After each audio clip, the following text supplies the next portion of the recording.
Well, a very good evening and welcome to your Thursday Sport News with me, Johnny Konza, right here on NBC1. Here are the stories making the headlines tonight.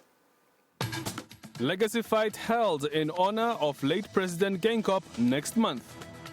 Capricorn Eagles beat South Africa with a single run in opening game at African Games.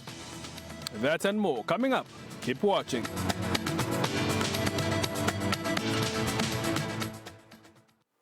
Welcome back. Leading our news tonight, this Friday, the 8th of March. Make sure to tune in to our show Into Sport at 1900 hours as we commemorate International Women's Day. Let's take a look at what will be discussed. International Women's Day is a global day celebrating the social, economic, cultural and political achievements of women. This week on Intersport, we shift our focus to celebrating women in sport. It's a reminder to every girl child, every woman on the continent, not just in Namibia, to reflect on the achievement that women have really embarked upon in terms of sport. Gone are days, we can even start about the liberation of this country. Everybody thought it's only men that could go to war and fight. But women joined and they marched on. So again in sports, they did the same.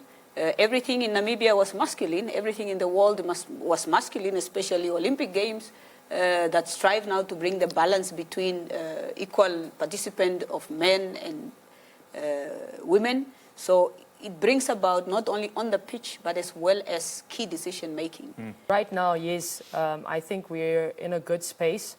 However, is it the best space we can be in? No. I think there's still loads of room for improvement and growth. I think one of those topics still remain is equal pay. And how do we get there? And how do we justify equal pay, for example? So I think there's still a lot of room for growth and improvement in the country.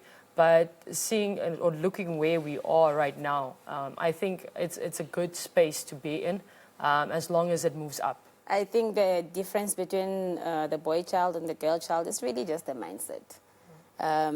What we're all singing here is that we are equal. We can participate. Obviously, we have to prove ourselves. We cannot be handed things on a platter just because we are women. But when we do bring our part, we should be given the same opportunities. So, yeah, I think we just need a mindset change. We need the stereotypes to die. We need people to think differently. Yes, we cannot ignore the fact that our cultures and the way we're brought up have an impact on how we conduct ourselves. Tune in this Friday on NBC1 at 1900 hours. On to more local news, the national women's cricket team was the first to be in action at the 13th edition of the African Games hosted in Ghana today. The team faced neighboring South Africa. Crystal Cotter has the details. It was a battle against the neighbours in the opening match of the 13th African Games. The Namibians, who won the toss, elected to bat first and put up a score of 89 at a loss of 7 after 20 overs.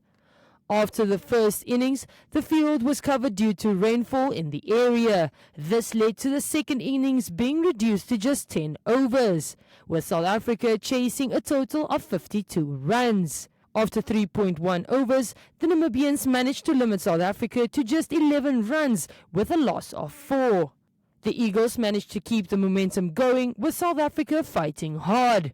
A second wave of heavy rainfall appeared and the South Africans found themselves trailing, ultimately losing by a single run by the Duckworth-Lewis-Stern method. The DLS method is a mathematical formulation designed to calculate the target score for the chasing team during a match interrupted by weather or other factors. Yeah, obviously today was a big game for us against a full member country. We started off quite slow, still adapting to the wicket. We played quite nicely actually. The bowlers just did well, but World Cup brought us through, and yeah, we ended up with a decent enough total to defend.